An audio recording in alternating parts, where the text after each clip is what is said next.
Hello, my name is Luke George and I'm having conversations with courageous educators. I'm super excited today because she's a fantastic classroom teacher who also has leadership responsibilities. Over the past 10 years, she has led many teams, has delivered external professional development and is in a constant state of learning more. Her passion for education is unwavering and her positive mindset is contagious. Welcome, Gemma Roberts. Hi, thanks so much for having me. I'm really excited to be here today. Fantastic. We've got to learn a lot about you and all the sorts of great things that you do, and also to be able to help other teachers with some of your strategies in teaching and in leadership. So we've known each other for a few years now, and you always have got a smile on your face and a positive outlook to life. But teaching's a really demanding profession. So what's your mindset that keeps your fire burning?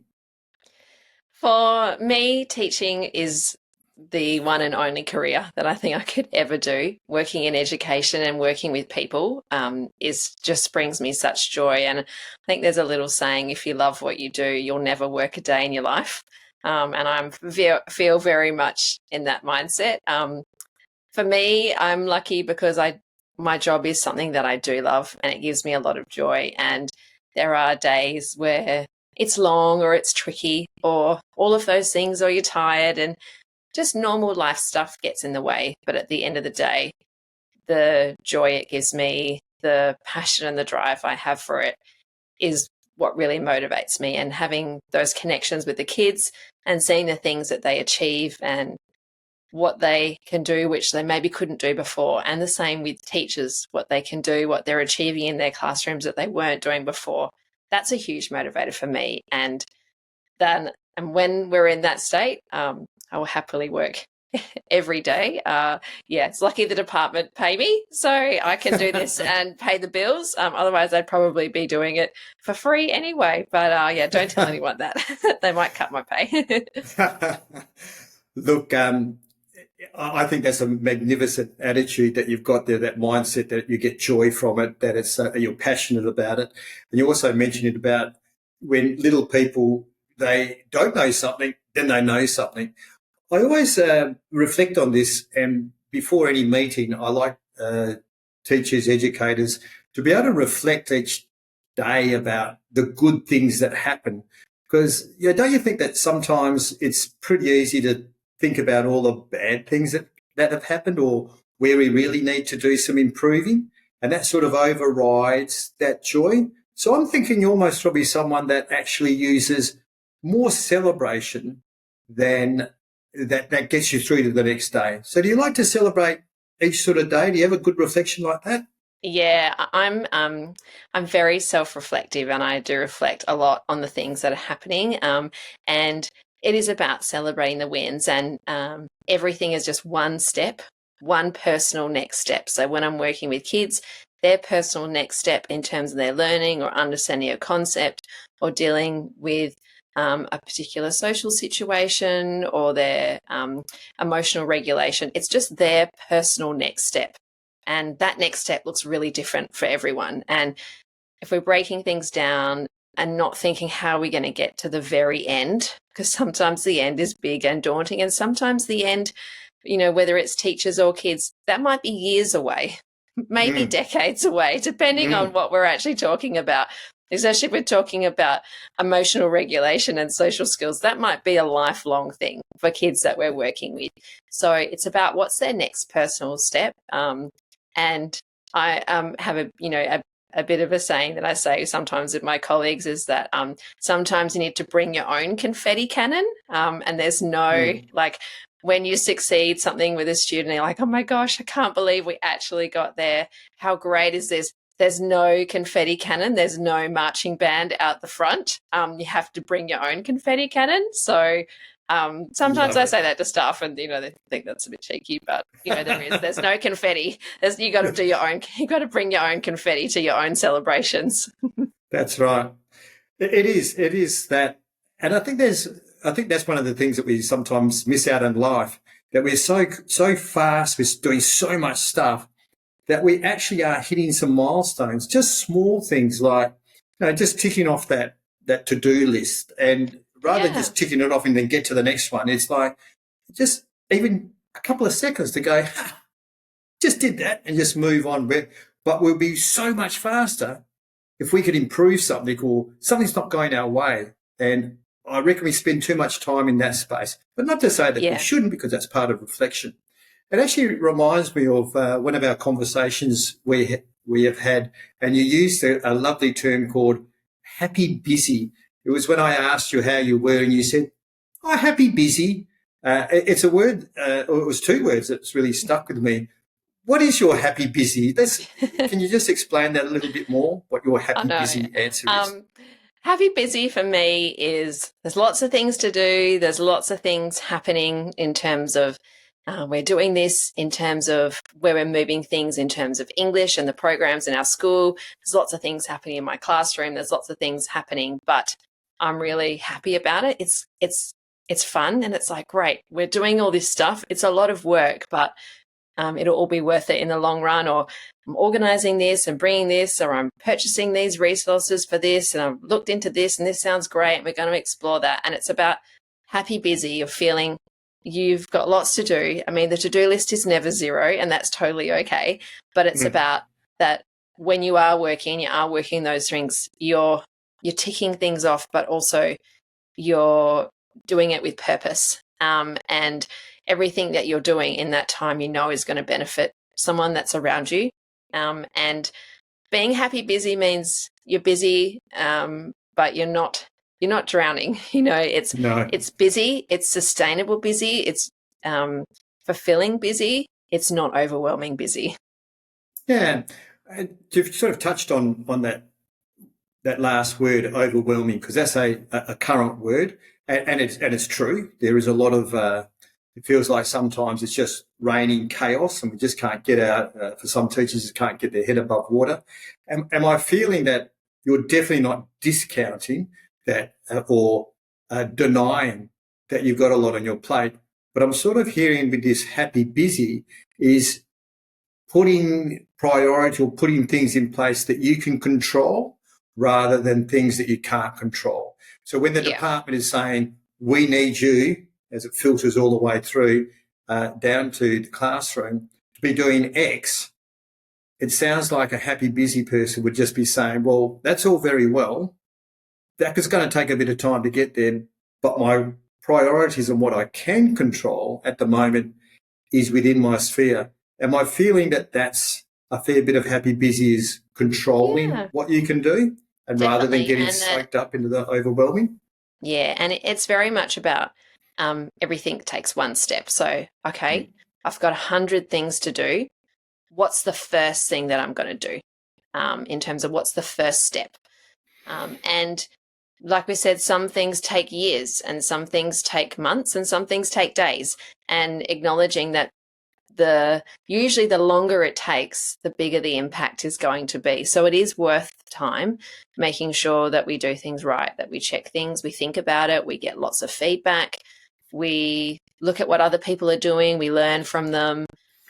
We talk to previous teachers, in particular if it's working with a particular student. We look at external agencies and what they can do to support us, and that drawing on that knowledge and that expertise of the people around us, and really bringing people with us. I know for me personally as a leader, I've really, one of the biggest kind of growths that I've had over the recent years is about sometimes when there's lots to do and people do feel overwhelmed, which is totally fine to feel that way. Sometimes teaching is really busy, and I do feel overwhelmed at times. I think, oh my gosh, where am I going to start? Sometimes as a leader, I just do everything for them, and that just makes me more overwhelmed, and it also doesn't empower them for the skills to lead in that area and have that sense of pride in something that they've really worked to achieve. So part of my shift in my leadership has been about, rather than dragging people with me, about bringing them along on the ride and empowering them, and really talking to them about what they need as a leader, checking in with them how they're feeling. So one of the colleagues that I was working with, that we were presenting a PL on, they were really nervous, and they said, I don't want to forget what slide. I don't want there to be this moment of silence when you know I'm meant to be talking and I'm not talking. And for me, that hadn't even occurred to me that was something that they were worried about. You know, they're an amazing teacher. They're doing amazing things in their classroom. I had no concern about what they were delivering. So it was just as simple as on the PowerPoint, I put like a little tiny little logo, little picture in the bottom of the slides that they were doing. So when it came up, they knew it was their turn. And it didn't take much, but it just took that person from feeling overwhelmed to feeling like challenged and out of their comfort zone, but still setting them up for success. And it's just little things. And it's about, I wouldn't have understood that if I hadn't have asked the question. And they wouldn't have told me if I hadn't have asked either. So it sounds like there was one of the, you're doing a bit of work in the area of curiosity and understanding the other person. And even though you yourself, the amazing teacher, they've got all the talents, etc., but now we're actually on the stage in front of other people delivering a PL. And you took note on, well, what is it that's going to make success? And that's a question. That's being curious and allowing them to be able to say their nervousness. And then it was just for you to be able to think, well, how can I support them? Not say to them, oh, you don't need to do it. I'll do it for you. You actually said, no, you're going to stay up there, but I'm going to make it so you are successful. And I dare say the little logo, the little picture, just allowed them to get over it. That doesn't mean it was it was still hard, but it was mostly made a little bit more comfortable. And the more times that we can support people. So curiosity and understanding is a massive piece. And you're definitely starting to learn, well, what you've just illustrated then is a classic example of that. Yes. And I'm always learning. Can never give up about learning about leadership. It's always, and just teaching in general. I have sometimes I say, when you think you know everything, that's probably the time to retire, because you probably do know everything and you've been through every program and initiative that's been through time, and it's probably time to just retire and enjoy the beach or something. Now let's your first posting was a little country school at 450 k's southeast of Perth. And it's where you practiced your craft, but I was interested that you started a girls' club, which is really cool. And to think that you're only a 21-year-old yourself, what inspired you to say, not only I need to learn how to teach and get my craft going, but also to say, let's get a girls' club together, even though I dare say you'd never done one before. No, so definitely not. What was the motivation and how did it go? Yeah, so at the beautiful school that I was at, beautiful country school, really variety of backgrounds, variety of home lives, variety of things happening within the community. And for me, fresh out of uni, straight into a teaching posting, I was quite naive to what the world was like for different families. And for these girls that I was working with, mostly 12-year-old girls, there was some really amazing people working at the school, the chaplain and the deputy principal, who was working with a really small select group of boys, maybe 3 or 4 of them at first, and then to the whole group, which were just really struggling with some things in terms of emotional regulation, expressing themselves. And it was a kind of using the inspiration was the Rock and Water program, and around using physicality to really connect and talk about where they're at. And I could see that the girls really needed that in their space in terms of what they were experiencing. A lot of them were kind of a family, a mother figure in their house. They were caring for younger children. Mm-hmm. There was lots of things going on at home for them, changes in their home life. And I could just see that for them, a lot of them hadn't had a close relationship with someone who was in their 20s and went to university. And so I wanted them to have this positive connection with someone else that wasn't just their family and wasn't a social worker and wasn't a counsellor, someone that was just there as an advocate for them and not there to try and solve their problems, but just to be there as someone that they know, that they feel like, oh, she really cares about me, and someone that's consistent. as well, that I'm not coming in and out of your life. I'm here. We're in this class together. And it was great. We listened to music, we danced, we talked about things, we made friendship bracelets, and we talked about the things that were bothering them in their home lives as well, or at school, and talked about solutions. And it wasn't a, I'm the boss, you all need to listen to me. It was a space where everyone was really respected, and worked with some beautiful educational assistants as well that worked in this space as well. And they were great. And at the end of the year, we a lot of it was focused on kind of giving to others and focusing on giving to others. So at the end of the year, we talked about maybe doing a little fundraiser, just in our little small school. So it wasn't going to, whatever the value, I was hoping like, hopefully we'll raise like $50 and that'll be great. If anything over that is a bonus. And the girls spoke about what was important to them and what they wanted to support. And one of the girls shared, which a lot of the other children weren't aware of, that she was in foster care and that she wanted to support other kids that were in foster care. And she was in, and she talked about how much she loved her foster parents and how great they were and how grateful she was to be in that situation, but that things were perhaps tricky for others. So as a group, we decided, okay, well, let's raise some money for foster care. And the girls, and I really wanted them to take ownership of it, we organised a movie night where mums and grandmas and aunties could come along, and they wrote these, they did all the posters and they made popcorn, and the popcorn machine kind of exploded and it was a bit chaotic, but it was like good, like good learning experience. Yeah, absolutely.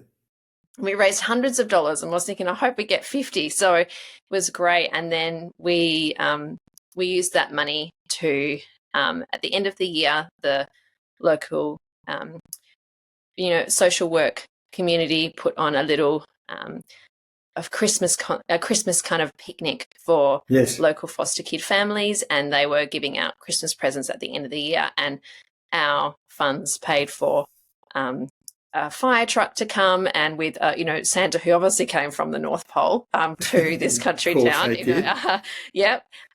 and he delivered the presents, and they sent me some photos, obviously with no kids' faces in it, and just the joy that the kids got out of that. They're like, oh my gosh, that would have been so great. I would come. And just like the joy that like you guys did that, and that's something that you achieved and you gave back to your community. And that was really special, that moment. I really will.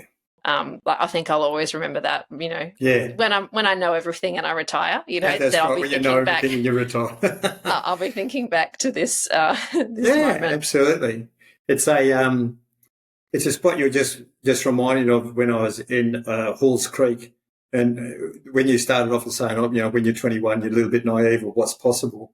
And I remember it's interesting speaking to great people like yourself, and it actually reminded me of when I was 21 at Halls Creek, and the boss said, we need to do something with the kids, and why don't we just create a gym? And I was like, a gym? I did gym.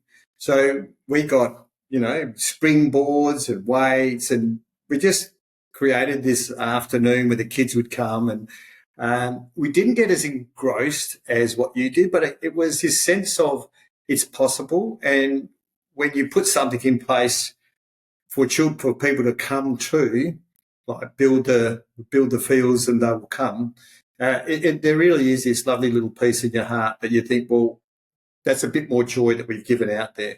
And I could see you sitting down, making friendship bracelets and having conversations.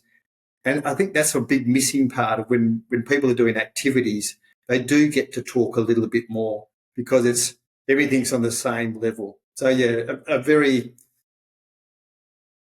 memorable experience of your and I think school. I think that there's a little saying, something about like, if you want to know someone, you don't talk to them face to face, you talk side to side, and that's how you actually get the most. That's how you get the most genuine connection out of people and really delve into what makes them them. Yeah, that's right. There's that curiosity again. So you move from this little country school and you come up into a big metro school.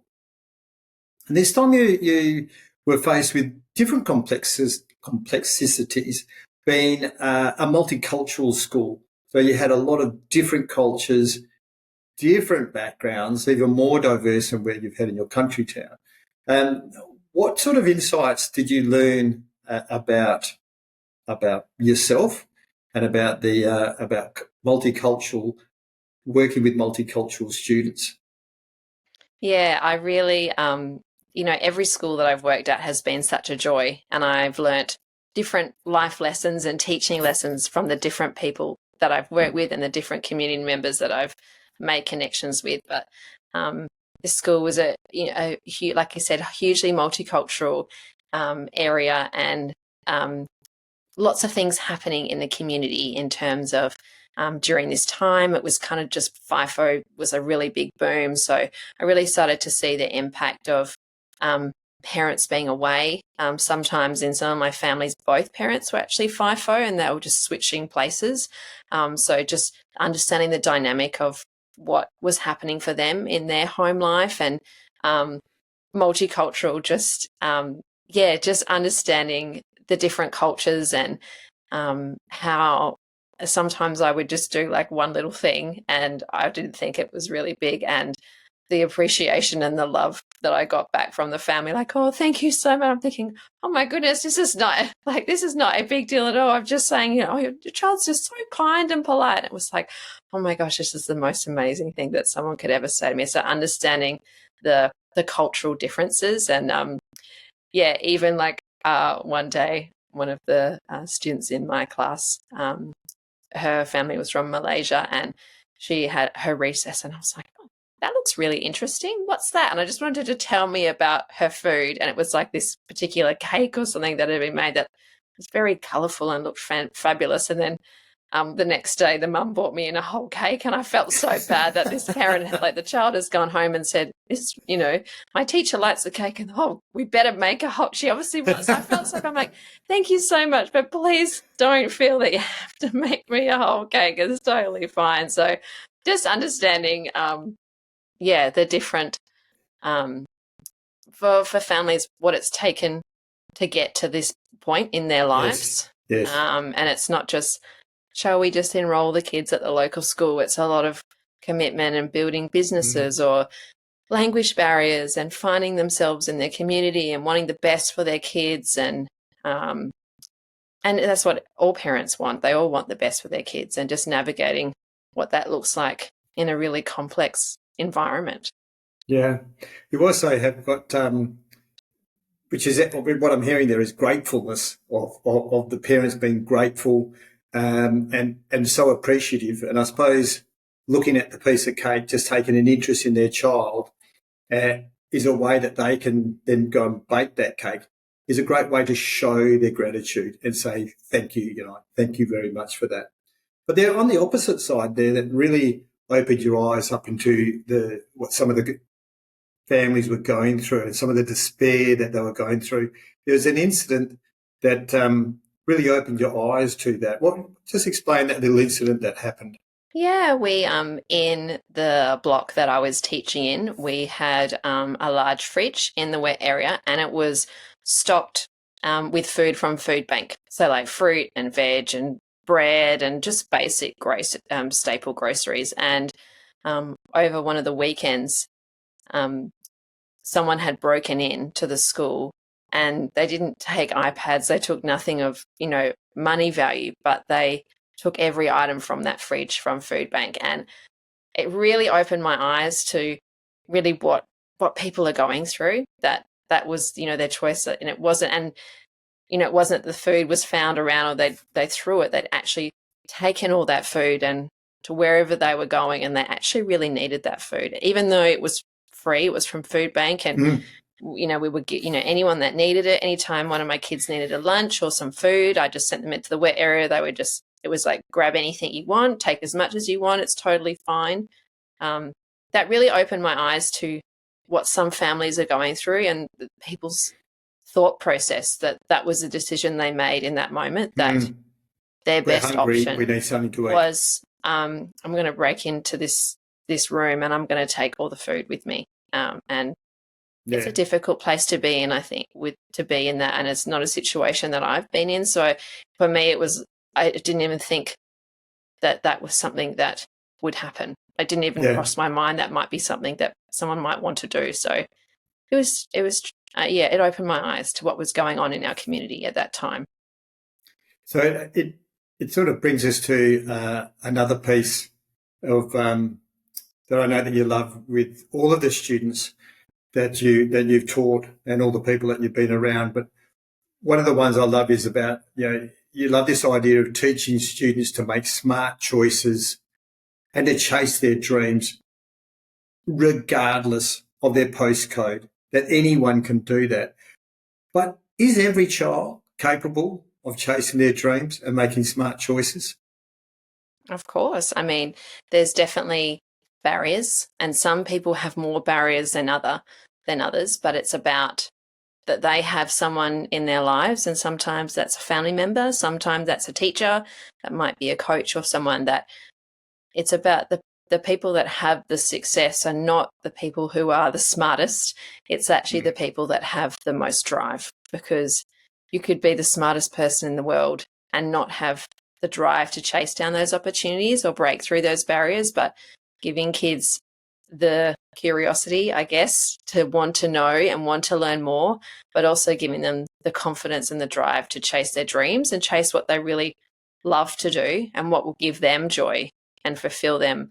That's actually the biggest skill that we can give them and that they can find in themselves, because you're always going to have barriers at some point, no matter where you come from. And some people have more barriers than others to get through, but it's about every child can have success. Every child can live the life that they want to live. It's about how do we get them there? What's step one of that? Be back to step one. And I suppose step one. It's looking at, when you're talking about those barriers, I can really see a picture there of, for some people, it's like 2 barriers, 2 steps, and they've sort of cleared the way, and then they're onto they're on the way to a journey, and then it's like another barrier, but it might only be 2 barriers. And for some people, there might be 5 or 6 barriers before they've even got to that point. And those barriers usually have come from their past or come for some sort of that self-concept that they may have. And I think the beauty about a fantastic teacher and an awesome educator is always how do you remove the barriers, or how do you pull the barriers down so we can allow that little person to move past, over, under, however we get them there. And there might be another barrier, but at least it's those steps forward. So I'm really liking that idea of it's maybe the steps are the barriers. What's the first step? Remove a barrier. What's the next step? Because we're really stepping up, climbing, aren't we? Because we sort of see you see something different as we go up the stairs, and a different view of ourselves and a different view of the opportunities that might be in front of us. And we learn, as you know, I know as me as a teacher, I've learned a lot as I've gotten, supported kids through those barriers. And sometimes the barriers are things that I wasn't expecting, or us coming up with a solution or seeing how they persevere through that really opened my eyes to things, or made me reconsider things, or helped me with my own, whatever my next barrier was. So I think learning and teaching, although we're standing at the front of the classroom, it is very much give and take from both ways. That's right. So I'm interested because we've spoken about at the very beginning the reflection, and you have a little ritual at the end of every term, and I was quite fascinated that you've actually been doing this from when you actually started teaching. So I haven't heard about it, but I will be telling other teachers about it. So tell us about your term ritual that you do. So for my whole career, and it's kind of just, now I feel like I'll never stop it. Or maybe if I stop, I'll retire. So then you'll know. So You'll learn again. Then I'll learn again. Yeah. So at the end of every term, I do a term review. And sometimes I joke with the kids that I'm the dragon teacher or the dragon lady, and it's, it's a bit playful, and they know, we have a joke about it. And on the board, it says, maths, English, reading, and then it says, Mrs. Roberts is nice, like on the timetable. When they first come, they're like, well, what could it possibly be? What do you mean Mrs. Roberts is nice? We don't understand. What could this possibly be on the timetable? So every child in my class, and I've done it through all sorts of things, through art, technology, all sorts of avenues. They answer 3 to 4 little reflection questions about the term. So what have they loved learning about? Usually we link it to the values of the school. Yes. What have they had to show possibilities to persevere through? What do they appreciate being in our, why do you appreciate being in our class? What do you appreciate about us, your classmates? And they have a go at answering them, and, remove barriers in terms of language or writing. Sometimes I'll scribe for them, sometimes talk to text, so there's no issue in terms of where they're at educationally. They can all have success with this.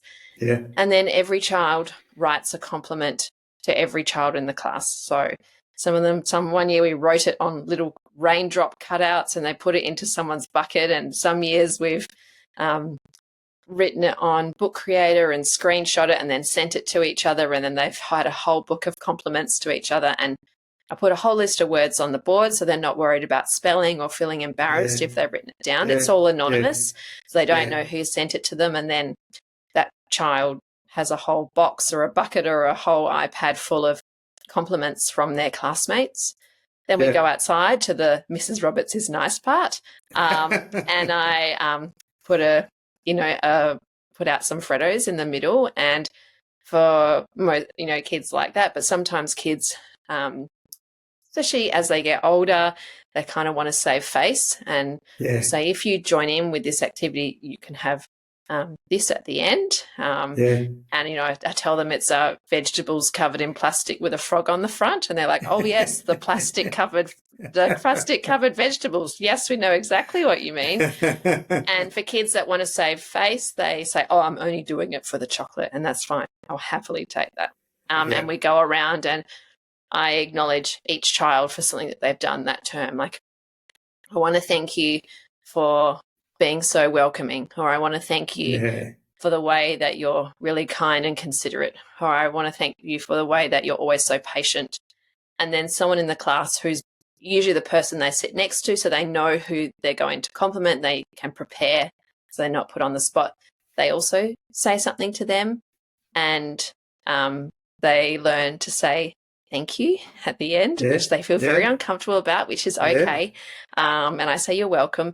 And we go around the whole group and they share they have a little mixer and we share our questions. And for me, it all kind of started about that when sometimes kids go home on the school holidays.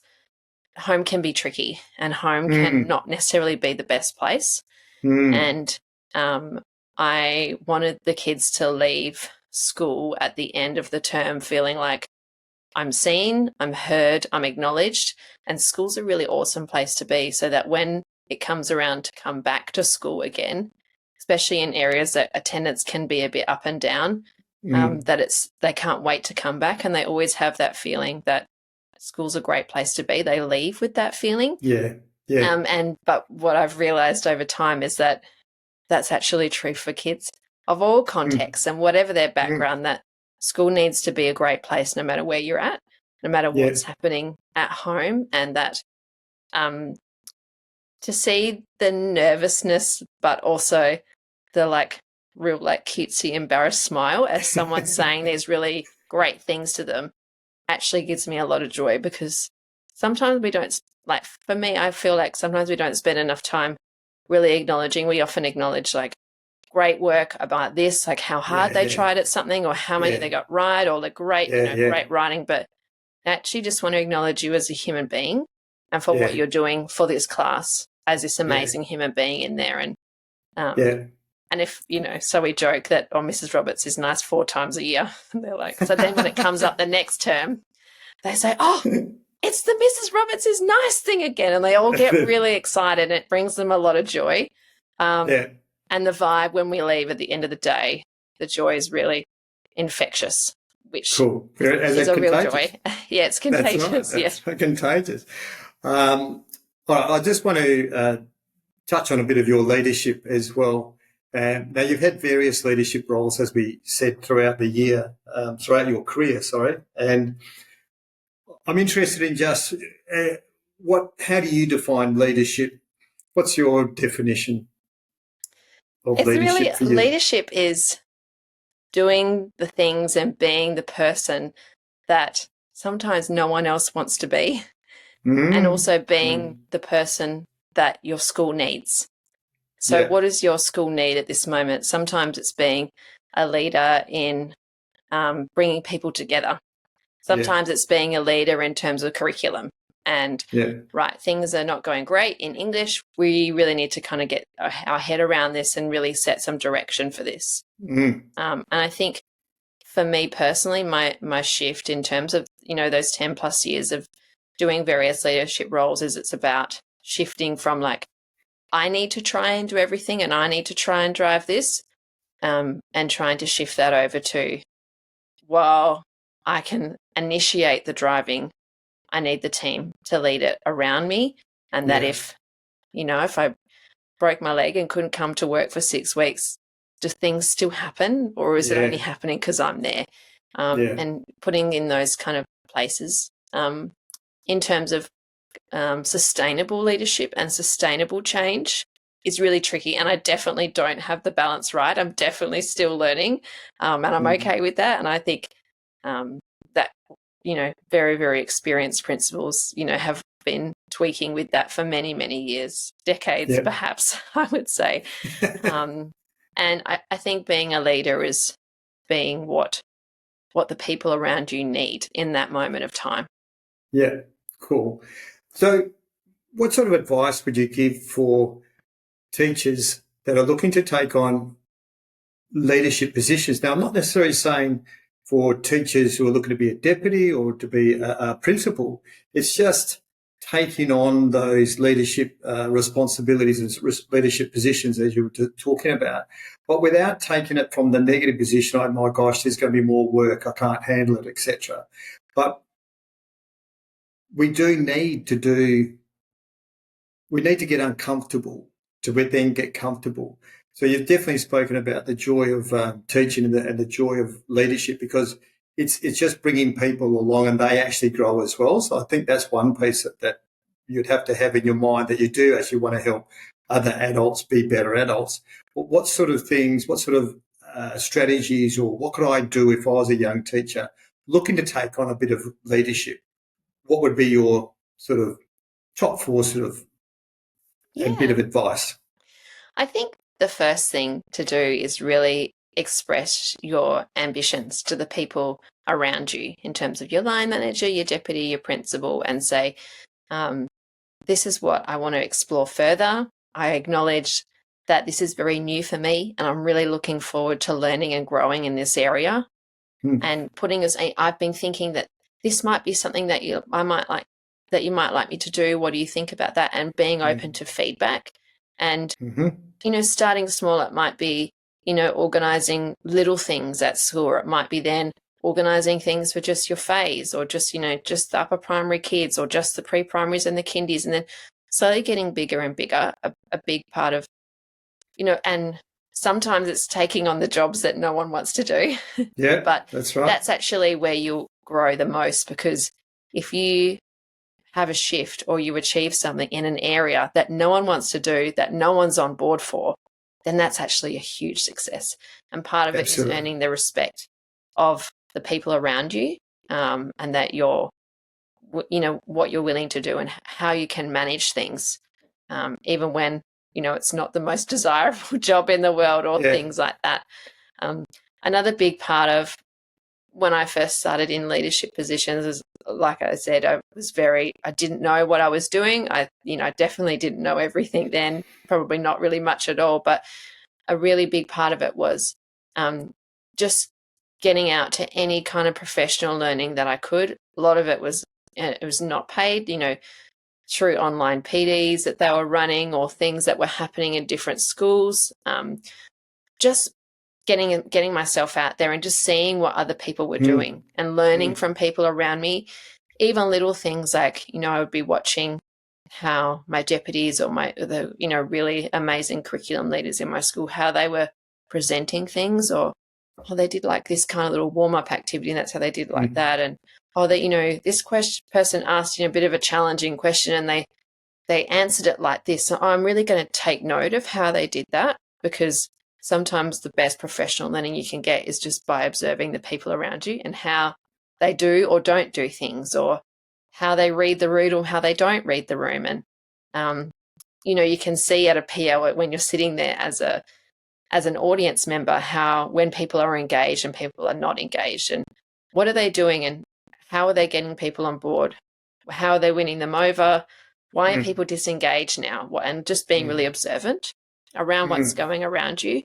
And while this is a huge development area for me personally, and it's still something I'm very much working on, it's about not taking things too personally, which has been a hard thing to take.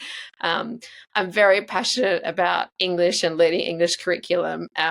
And sometimes in my little woohoo, I love English so much, this is great.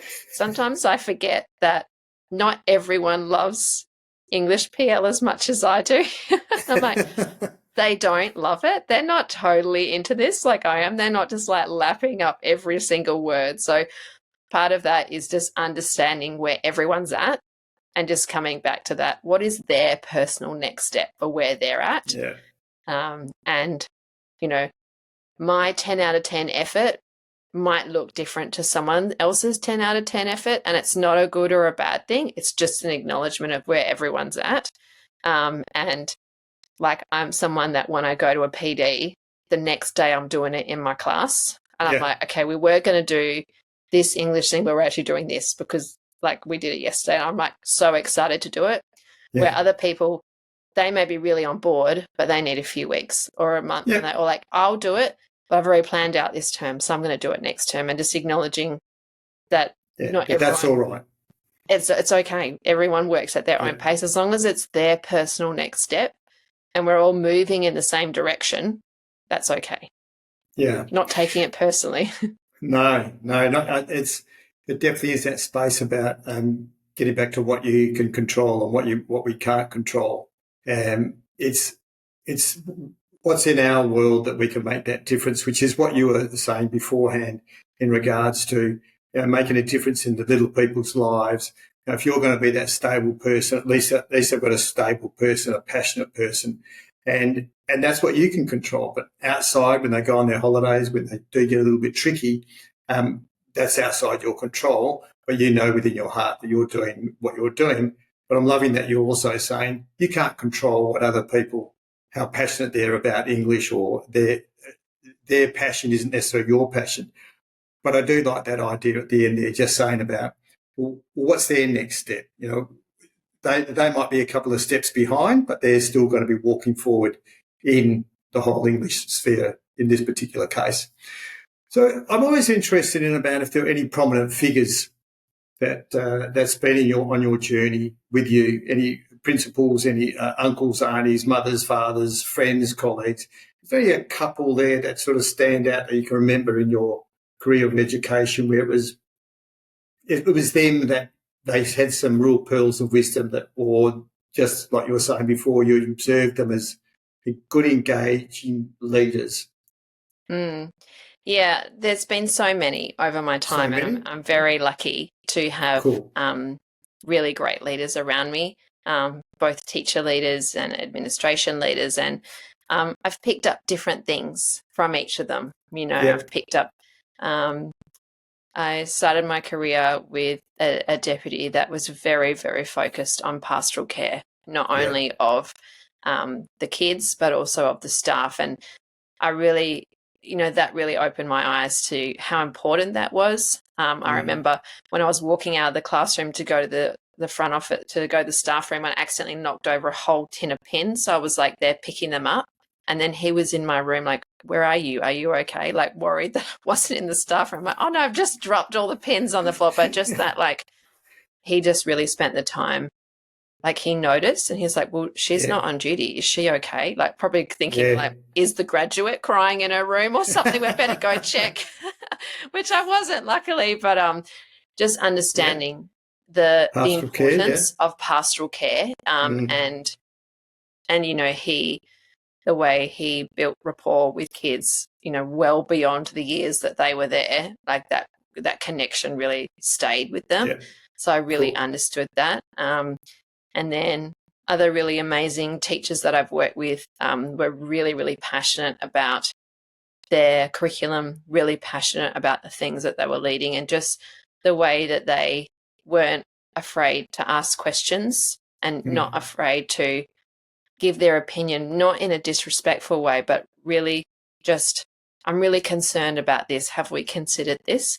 And not afraid to have those conversations, I think was really valuable for me as an aspirant leader, kind of looking up and how it's really important for people to speak up. And it's not about being argumentative. It's not about being a blocker. It's like, this sounds great, but how are we actually going to do it right? Because if you can see a potential problem, it's no good trying to fix it. It's much better to pre-solve it than post-solve it. Yeah. So really about that. And then some of the other people that I've worked with, just how that they have diffused situations in terms of if people were perhaps feeling a bit disgruntled about something or a bit unsure about something, how they might just say, thanks for letting me know. Can I get back to you about that? Yeah. And like how that person was like, okay, sure. And I was like, oh, yeah. They're okay with that. Like, and just diffusing that and just giving the time to say like, oh, can I get back to you about that? And that it's okay to just put pause on it, and you don't have to solve everything right now. It's okay to just think about it and then really come back with a really good solution, and that's totally fine. Just making people feel acknowledged still. Yeah. I think that's a big part, isn't it? I think we're totally all right with that when someone says, can I get back to you? And at that point, it basically just solves the problem, doesn't solve the problem, but just solves that emotional, someone else has got it. And then the big thing, and I think this is what you were just talking about, is where the leader in this case does come back and does have a solution or a way forward or the next step. And I reckon that's the big one. It's all very well saying, oh, can I come back to that? But boy, you can take away all credibility if you don't come back, because then it's just shot. So, yeah, it is. What I'm hearing from that, Gemma, is that you've got, I suppose, observant of what other people are doing, which comes back to your a want for learning, but you're just taking out the pieces. So I think you see a lot of goodness in so many people doing such great things. So I'm just going to finish off with what advice would you have, like really nice advice? So you've got this great teacher and they're thinking about leadership. What would you just say to them in 2 sentences? Yeah, I think that just to have a go. It's just really about having a go. Being open to feedback, being open to growth, being open to making mistakes. If you think of yourself as a teacher on the first day, like my first day of teaching, I'm sure if I watched it back on video, I'd be horrified, like, oh my gosh, this is the worst teacher ever. But there's a lot of growth. And the first time you lead something, there's definitely things that are going to go wrong. So have a go, believe in yourself, bring your own confetti cannon. Yes. And don't be afraid to get feedback, because that's all about growth. Fantastic. Gemma Roberts, it's been a beautiful experience talking with you, and all those pieces of great advice and all the little lessons that you've learned. And there's so much that we can take away from your experience of teaching and also experience of leading as well. And we wish you the best in your future career in education. Thank you so much. Education. Yes. And thank you very much. Thank you so much. I've really enjoyed it. Thank you so much. No worries. Bye now. Bye.